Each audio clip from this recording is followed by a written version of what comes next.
เปรียบเทียบตัวภาษาอังกฤษใส่กันกับตัวภาษาลาวเนาะตัวทับอิฐในภาษาอังกฤษก็จะเป็นตัว A เนาะตัว A เวลาเทียบกับตัวภาษาลาวนี่ก็สิเท่ากับอยู่สระ A สระแอะสระแอเนาะแล้วก็เท่าสระอาสิเนาะ ตัว B แบบนี้ตัว B อันนี้ตัว B ใหญ่เวลาเขียนตัว B น้อยก็เขียนในนี่เนาะตัว B นี่เวลาเทียบใส่กับภาษาลาวก็เท่ากับตัวบอเนาะตัวบอตัวพยัญชนะในภาษาลาวตัว C แบบนี้ตัว C นี่ตัว C น้อย C ใหญ่เขียนคือกันเบิดเนาะตัว C นี่จะเท่ากันกับอยู่ตัวซอก่อนเนาะตัวซอสร้างนี่แล้วก็เท่ากับตัวสอก็ได้เนาะสอเสือนี่และเท่ากันกับตัวกอก็ได้เท่ากันกับตัวคอก็ได้ ตัวซีตัวเดียวนะเท่ากับเสียง3ตัวในพยัญชนะภาษาลาวเนาะวันนี้ตัวต่อมาตัวดีตัวใหญ่เขียนในนี่ตัวดีตัวพิมพ์น้อยเนาะหรือว่าตัวเขียนน้อยเขียนในนี่นะตัวดีด็อกเนาะดีด็อกก็เท่ากับเสียงตัวดอในภาษาลาวดอเด็กเนาะตัวต่อมาตัวอีใหญ่เขียนในนี้ตัวอีน้อยเขียนในนี้ตัวอีน้อยนี่นะอีเนาะ ตัวอีในภาษาลาวเท่ากันกับเสียงสระเอเนาะและเสียงสระอีเนาะเสียงตัว F มันนี่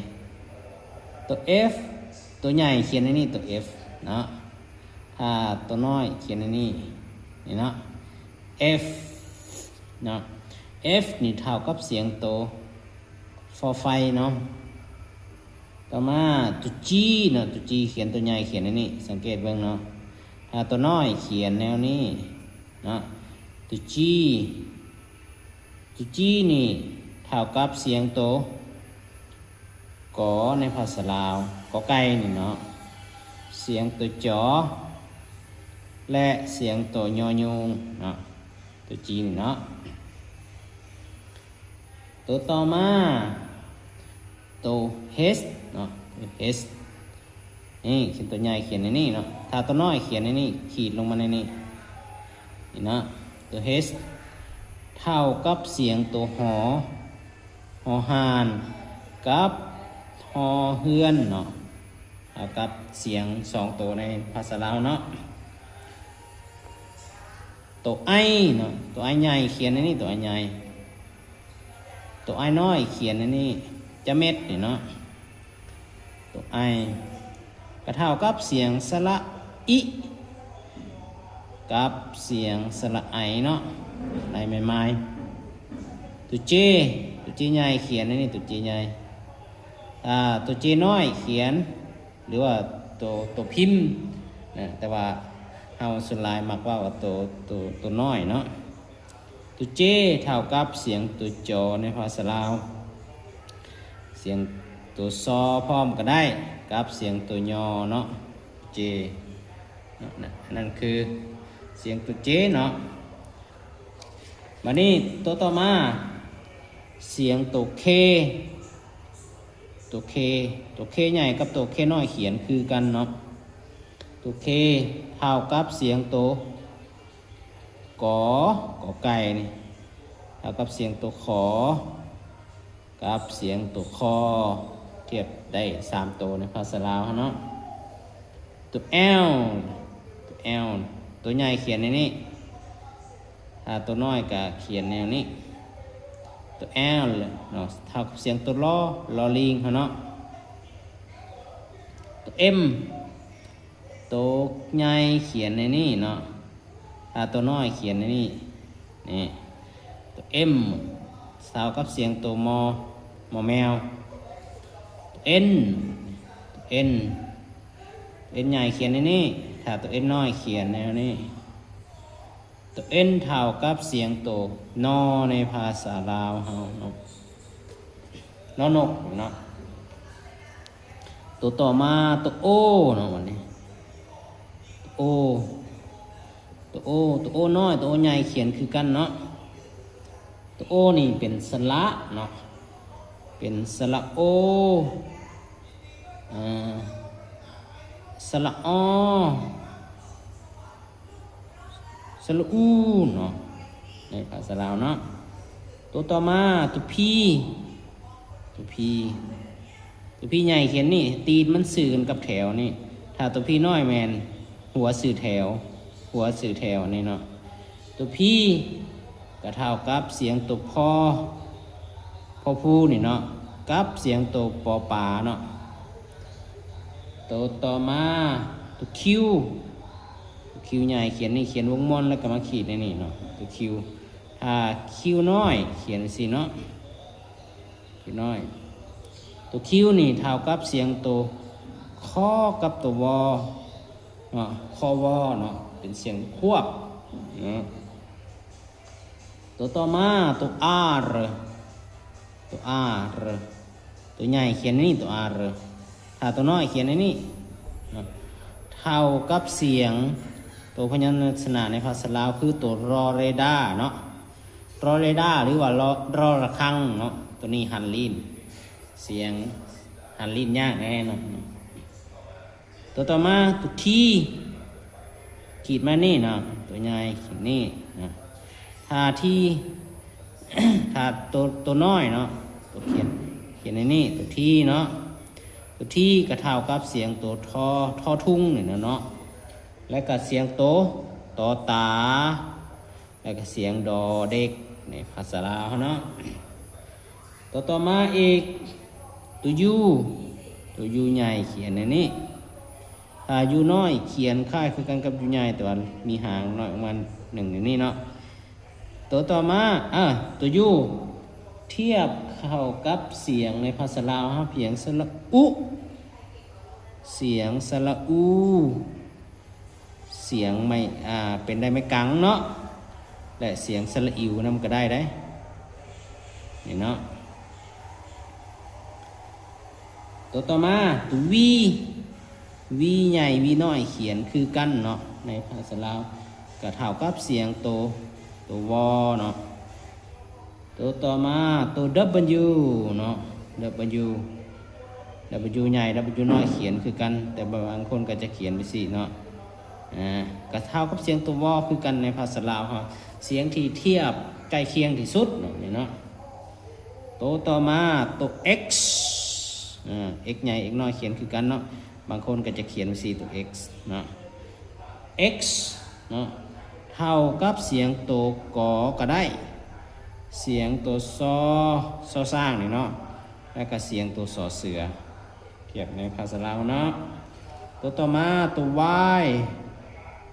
ใหญ่เนาะถ้า Y น้อยก็แบบสิตัว Y เท่ากับเสียงตัวยอเนาะถ้ามันเป็นพยัญชนะในกรณีที่มันอยู่หน้าสระมันจะออกเสียงเป็นพยัญชนะเนาะเท่ากับเสียงตัวยอถ้ามันอยู่หลังตัวพยัญชนะเนาะมันจะเป็นสระทันทีเนาะมันจะเป็นสระไอเนาะสระอิหรือว่าสระอีเนาะตัวสุดท้ายเนาะตัวแซดเนาะแซดน้อยแซดใหญ่เขียนคือกันเนาะแซดเท่ากับเสียงตัวซอในภาษาลาวเนาะอันนี้คือเปรียบเทียบสเปดตัวของภาษาอังกฤษเทียบแซงกับภาษาลาวเนาะในหันจะมีอยู่ตัวที่หนึ่งนี่คือตัวนี้เนาะตัวนี้เป็นเสียงสระเนาะแต่ตัวที่สองกับตัวนี้นี่เนาะตัวที่สองเป็นตัวอีนี่เป็นสระเนาะตัวที่สามแมนตัวไอเป็นสระตัวที่สี่แมนตัวโอตัวที่ห้าแมนตัวยูเนาะและตัวสุดท้ายตัวที่หกตัว Y เนาะตัว Y นี่พิเศษเป็นได้ทั้งเสียงพยัญชนะเนาะและเสียงสระเวลาเปรียบเทียบกับภาษาลาวเนาะอันนี้คือสเปดตัวของ ภาษาอังกฤษเวลาเปรียบเทียบใส่กันกับภาษาลาวเนาะนอกนั้นก็ยังมีตัวควบในภาษาอังกฤษเนาะตัวควบเวลาเทียบเสียงภาษาลาวตัวควบตัวผสมโมเมนต์ตัวควบเนาะตัวผสมเวลาเปรียบเทียบใส่ภาษาลาวจะบ่มีลายไปไหนตัวอย่างว่าตัวที่หนึ่งเนาะตัว ch เนาะตัว c กับตัว h เนาะตัว c กับตัว h เท่ากับเสียงตัวซอกับเสียงตัวจอในภาษาลาวเนาะหรือว่าตัว h h เนาะ s h ก็เท่ากับเสียงตัวซอในภาษาลาวเนาะตัว n กับตัว g เนาะส่วนหลายจะมาเห็นลงท้ายตัว n กับตัว g ก็เท่ากับเสียงตัวงอเนาะตัว n กับตัว k เนาะก็เท่ากับเสียงตัวงอเนาะเมื่ออยู่หลังอาสระมันจะออกเสียงเป็นเสียงตัวงอเทียบกับภาษาลาวเนาะตัวh she ตัว s she h เนาะนี่เนาะเท่ากับเสียงตัวซอและกับเสียงตัวจอในภาษาลาวเนาะตัว q เนาะ q กับตัว u ก็เท่ากับเสียงตัวคอวอคือกันเนาะตัว q ก็คือก็ยังออกเสียงคอวอ qu ก็ออกเสียงคอวอเนาะตัว v กับตัว e เนาะ v กับ e ก็เท่ากับเสียงตัวฟอไฟในภาษาลาวตัว ph เนาะ ph ก็เท่ากับเสียงตัวฟอไฟเนาะแล้วก็เป็นพ่อผู้นำเทียบได้2ตัวในภาษาลาวฮะเนาะแต่บางเทื่อจะเห็นตัว d กับตัว h เนาะ dh ก็เท่ากับเสียงตัวดอและเสียงตัวทอภาษาลาวหรือว่าตัว th เนาะ th ก็เท่ากับเสียงตัวต่อเสียงตัวดอและเสียงตัวทอในภาษาลาวเนาะแล้วยังมีตัว ck ที่เรามักเห็นเนาะ ck เนาะมันจะเท่ากับเสียงตัวคอเนาะเมื่ออยู่หลังสระเนาะอันนี้เนาะนอกนั้นก็ยังมีพวกตัว h กับตัว r ตัว r มันมักไปอยู่ท้ายตัวอื่นเนาะเวลาอ่านเสียงมันจะออกเสียงตัวรอทางท้ายเนาะคือตัว s กับตัว r ก็เท่ากับเสียงตัวซอกับตัวรอเรดาหรือว่าตัวสอกับตัวรอเรดาแต่อ่านเป็นเสียงเดียวเนาะนี่เนาะอันนี้คือตัวผสมในภาษาอังกฤษที่ว่าเฮามักพอหลายเนาะนอกนั้นยังมีเฮามักเห็นตัว n ตัว g ตัว h เนาะหรือว่าตัวนี้มันมักไปนำกัน n g h t เนาะอันนี้เนาะเท่ากับเสียงตัวงอคือกันเนาะกับเสียงตัวทอเทียบกันกับภาษาลาวนะอันนี้คือการเปรียบเทียบเสียงตัวพยัญชนะในภาษาอังกฤษเทียบใส่กันกับภาษาลาวเนาะมีทั้งตัวเดียวแล้วก็ตัวผสมเนาะอันนี้เนาะ สำหรับคลิปนี้ก็สิจบไว้เพียงเท่านี้เนาะขอขอบใจในคลิปหน้าเราจะมาเบิ่งนำกันเนาะ